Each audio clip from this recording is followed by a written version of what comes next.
BCB কর্মীরা আহত হচ্ছে, বিভিন্ন জায়গায় কর্মীরা মার খাচ্ছে। আজকে এখান থেকে তাদের কি বলবো, আজকেও সকালে ওনাদের যে সুপ্রিমো আমাকে বার্থডে উইশ করেছে, কিন্তু আমি একবারের জন্য ওনাকে আমি এই বিষয়ে কথা বলিনি।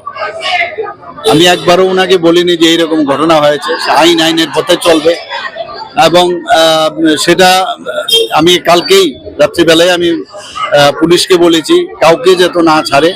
এবং ওনারা যখন আপনারা দেখেছেন এখন প্রতিটি জায়গায় যখন এই ধরনের ঘটনা ঘটে পুলিশ কিন্তু অ্যারেস্ট করছে এবং যা যা মানে আইনের শাসন যা যা দরকার সেইভাবে কিন্তু সাজাও হচ্ছে অনেক জায়গায়।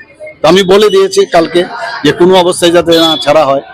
কিন্তু আমরা কমজোর হয়ে কাউকে বলবো যে কি হচ্ছে, কেন হচ্ছে, দ্যাট আই উইল নট টেল।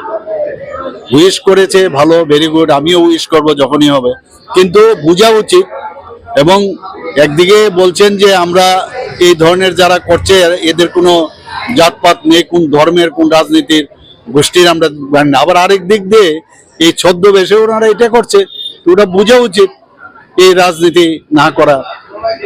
আজকের দিনে আর কি বলবো, আমরা যে কথাগুলো আমি সেদিন সেই মনুতে আমি ছামনুতে আমি যে কথাগুলো বললাম, দেখলো যে সত্য কথাগুলো বলে দিয়েছি, আর এখন সত্য কথা হজম হয় না।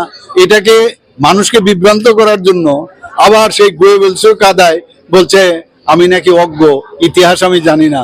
তো আমি দেখলাম যে পরের দিনেই এর সাথে সাথে আমাদের বিজেপির যে পেজ থেকে উনার উত্তর কিন্তু অলরেডি দিয়ে দিয়েছে যে কি কি বলছেন আর কি কি ইতিহাস ছিল।